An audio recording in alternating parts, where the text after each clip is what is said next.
खूपच. सर, राज्यभरात पावसाचा जोर कायम आहे. मुंबईमध्ये देखील आहे. अनेक ठिकाणी पाणी साठलेलं आहे. नुकसान प्रचंड झालेलं आहे. अधिवेशनावर काय परिणाम, आज कामकाज होणार का? राज्यभरामध्ये अतिशय मोठ्या प्रमाणामध्ये या ठिकाणी पाऊस होतोय. अनेक ठिकाणी रस्ते बंद झालेले आहेत, रेल्वे मार्ग बंद झालेले आहेत. पुणे मुंबई रेल्वे मार्ग आहे, हा सुद्धा आता बंद झालेला आहे सकाळपासून. वाहतुकीसाठी सुद्धा हा रस्ता आता बंद ठेवण्यात आलेला आहे अनेक ठिकाणी राज्यभरामध्ये. पण त्यातच मुंबई असेल, पुणे असेल, पालघर असेल, रायगड असेल, या ठिकाणी मुसळधार पाऊस सुरू आहे आणि त्यामुळे वाहतूक ही विस्कळीत झालेली आहेत. आज सगळ्या शाळांना सुट्टी दिली गेलेली आहे. विशेष करून मुंबई असेल, पुणे असेल, ज्या ज्या भागामध्ये अतिवृष्टी आहे त्या भागात सगळ्या शाळा बंद ठेवण्यात आलेल्या आहे. त्या जिल्हाधिकाऱ्याने, जिल्हा प्रशासनाने तशा सूचना त्या ठिकाणी दिलेल्या आहेत. मुंबईमध्ये सुद्धा आज मुंबईमध्ये 12 वाजता या ठिकाणी माननीय मुख्यमंत्री महोदयांनी मंत्रालयामध्ये डिझास्टर मॅनेजमेंटच्या ऑफिसमध्ये बैठक बोलवलेली आहे. त्या बैठकीमध्ये त्या ठिकाणी चर्चा होऊन पुढचे निर्णय घेतले जातील. पण आज मुंबईमध्ये मी सगळ्यांना विनंती करणार आहे, कोणी पर्यटन करू नका, बाहेर पडू नका, अजिबात पडू नका. थोड्याच वेळामध्ये आम्ही जाहीर करणार आहोत, ऑफिसेस बंद ठेवणार आहोत, शाळा कॉलेज बंद आहेत. पण फिरण्यासाठी, कारण मी कालही पाहिलं, परवा एवढी गर्दी आहे सगळी बाहेर फिरणाऱ्यांची, तर कृपया घराबाहेर पडू नका. आज वाऱ्याचा वेग जो काल 50 ते 60 होता, आज जवळपास तो 70 ते 90च्या स्पीडने आहे. वाऱ्याचा वेग हा 70 ते 90 प्रति तास किलोमीटर हा इतका आहे. त्यामुळे कोणीही बाहेर पडू नका. मुंबईमध्ये अनेक ठिकाणी झाड पडण्याचा प्रकार होतोय.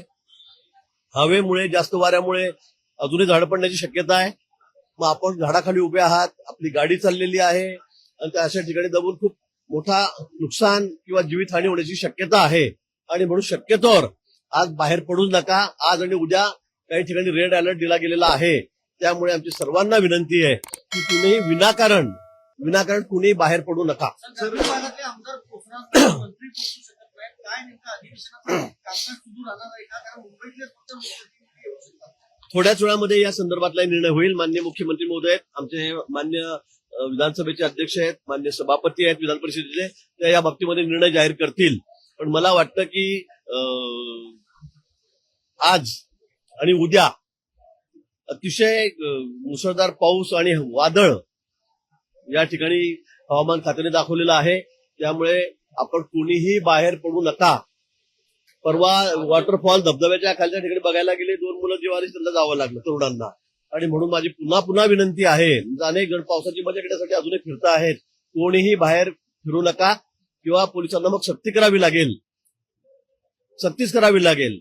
त्यामुळे अशी परिस्थिती येता कामा नये. सर्वांनी आम्हाला सहकार्य करावं. सगळ्यात महत्त्वाचं म्हणजे एक्सप्रेस हायवे बंद केलेला आणि मिसिंग लिंकचे जे पण पाणी बाहेर येतं त्यावर पण आता जोरदार सोशल मीडिया. मला वाटतं ही नैसर्गिक आपत्ती आहे. आपलं सर्वांचं काम हेच आहे की फक्त राजकारण न करता या ठिकाणी सगळ्यांनी सहकार्य करत आहे. वादळ, पाऊस, अतिवृष्टी मोठ्या प्रमाणामध्ये आहे. या विषयावर आपल्याला नंतरही बोलता येईल. पण लगेच कुठे कळायला लागलं की त्याच्यावर राजकारणच करायचं. मला वाटतं आमची तुमची सर्वांची जबाबदारी आहे. जनतेचं हित, त्यांच्या जीवाचं रक्षण याला प्राथमिकता त्या ठिकाणी दिली पाहिजे. काल रात्री सुद्धा आपण बघितलं, मानखुर्दमध्ये 6 जण त्या ठिकाणी मृत्युमुखी पडले. मी रात्री 2-3 वाजेपर्यंत तिथेच होतो. नाशिकहून डायरेक्ट मी तिथे 12 वाजता पोहोचलो. म्हणजे अशा दुर्दैवी घटना घडतायत. त्यामुळे सर्वांनी अलर्ट राहिलं पाहिजे. विरोधी पक्ष नेत्यांना मी विनंती करेल की बाबा तुम्ही सहकार्य करा. आपण नंतर 2 दिवसांनी काय राजकारण करायचं बघू. पण आता लोक काहीतरी विचलित होतील, पण ते डिस्टर्ब होतील, अशा प्रकारचे विधानं कोणी करू नका. आरोप प्रत्यारोप आपण नंतर करू. घाटमाथ्यावर किती प्रमाणामध्ये पाऊस सध्या सुरू आहे आणि बॅक ऑर्डर करण्याची पोझिशन काय आहे? धरणामध्ये आता पाणी येते, कारण एवढा मोठ्या प्रमाणामध्ये पाऊस झाल्यावर आता धरणं भरतीलच. त्या बाबतीत काही दुमतच नाहीये. अजून ती माहिती इथे आलेली नाही. पण सारखा सतत मुसळधार पाऊस या ठिकाणी सुरू आहे. सगळ्या ठिकाणी धरणांच्या पातळीमध्ये वाढ होते. मुंबईमध्ये सुद्धा आहे, पुण्यामध्ये सुद्धा होईल. पण पाहिजे त्या प्रमाणात अजूनही नाहीये. कारण कॅचमेंट एरियामध्ये वरती पाऊस झाला पाहिजे, त्यावेळेला धरणामध्ये पाणी येतं. अजूनही नाशिक वगैरे भागामध्ये एवढा पाऊस नाही जेवढा मुंबईमध्ये, उपनगरामध्ये या ठिकाणी होतोय. पण धरणं आता भरायला लागलेली आहेत, पण ते अजून संथगतीने आहेत. मला वाटतं येणाऱ्या काही दिवसामध्ये जेव्हा आपण पाऊस होईल त्यावेळेला धरणे भरली जातील अशी अपेक्षा आपण या ठिकाणी करूया.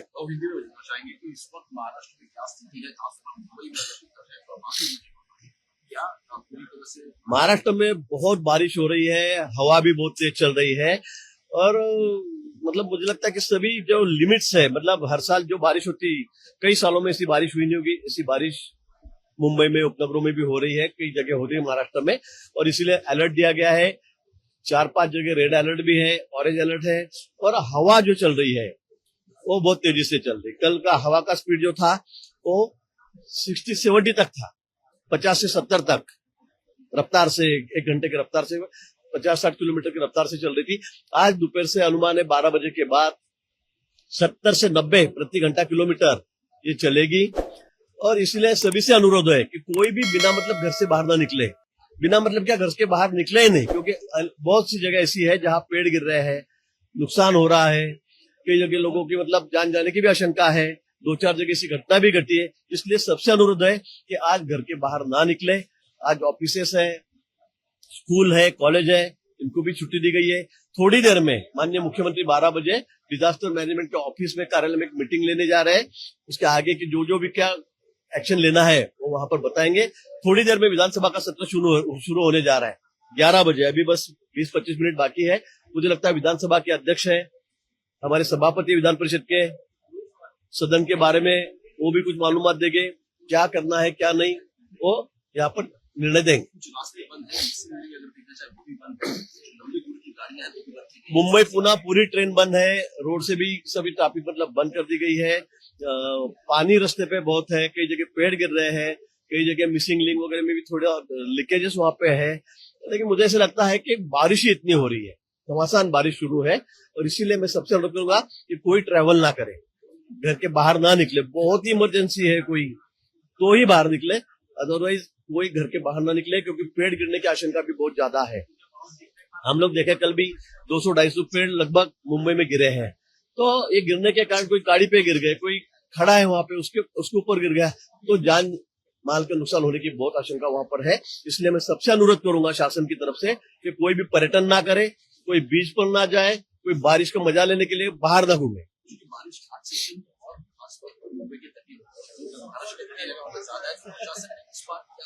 पूरे हमारे सब एसडीआरएफ है, एनडीआरएफ की टीम अलर्ट है, पुलिस यंत्रणा पूरे अलर्ट है, फायर ब्रिगेड है, सभी हमारे कर्मचारी है, बीएमसी के है, हर जगह सब लोग अलर्ट मोड पे है। सब हम लोग कहीं भी कुछ भी अगर इमरजेंसी होती है तो हमारी पूरी तैयारी वहां पर है। इसलिए फिर भी मैं अनुरोध करूंगा अपने अपने घर में ही बैठे रहे। माननीय मुख्यमंत्री जी है और सभी विभाग के अधिकारी जो इससे संबंधित है, डिजास्टर से, उस विभाग के अधिकारी वहां पर रहेंगे। 12 बजे ये बैठक है और आगे क्या क्या करना है, परिस्थिति क्या है, स्थिति क्या है, इसके बारे में माननीय मुख्यमंत्री जायजा लेंगे।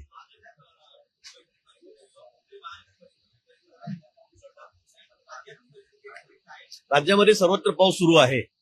राज्यभरामध्ये काही ठिकाणी ऑरेंज अलर्ट आहे, काही ठिकाणी येलो अलर्ट आहे। राज्यभरामध्ये पाऊस समाधानकारक त्या ठिकाणी सुरू आहे। तुरळक काही भाग असतील की त्या ठिकाणी पाऊस थोडा कमी आहे, पण अनेक ठिकाणी राज्यभरामध्ये आता जोरदार पावसाला सुरुवात झालेली आहे। पण मुंबई उपनगर, पुणे, घाटमाथा, पालघर, रायगड या ठिकाणी खूप मोठ्या प्रमाणात पाऊस आहे। अनेक नद्यांनी धोक्याची पातळी सुद्धा ओलांडलेली आहे, आपण बघतात, आपणच दाखवतात, आणि त्यामुळे सर्व आमच्या यंत्रणा अलर्ट मोडवर आहेत। एसडीआरएफ असेल, एनडीआरएफ असेल, संबंधित त्या ठिकाणचे अधिकारी आहेत, जिल्हाधिकारी आहेत, पोलीस प्रशासन आहे, सर्व आता आम्ही रस्त्यावर आहोत। कुठेही काही दुर्घटना घडली तर त्याला सामोरं जाण्यासाठी आम्ही सर्वजण, आमचे शासन यंत्रणा ही तयार आहे। मला वाटतं टीका करण्याची वेळ नाहीये। सध्या खूप म्हणजे मला वाटतं की पाऊस, वादळ यामुळे परिस्थिती थोडी गंभीर आहे। त्यामुळे आपण त्यावर पण नंतर बोलू, त्याची कारणं शोधू, नंतर बोलू। पण मला वाटतं सगळ्याच ठिकाणी राजकारण करता कामा नये आपणही। एकीकडे आपल्याला लोकांचा जीव महत्वाचा आहे, लोकांना सुरक्षित ठेवणं महत्वाचं आहे, त्याला आपण प्रायोरिटी द्यावी। विरोधी पक्षांना मी विनंती करेल, त्यांच्या नेत्यांना मी विनंती करेल की आपण हे सोडून आता आपल्याला या 2-3 दिवसातून बाहेर कसं पडता येईल या परिस्थितीमधून, त्यासाठी सगळ्यांनी चर्चा करावी, विचार विनिमय करा। आपल्या काही सूचना असतील त्याही शासनाला आम्हाला त्या आपण द्याव्यात, आम्ही निश्चित त्याच्यावर अंमलबजावणी करू।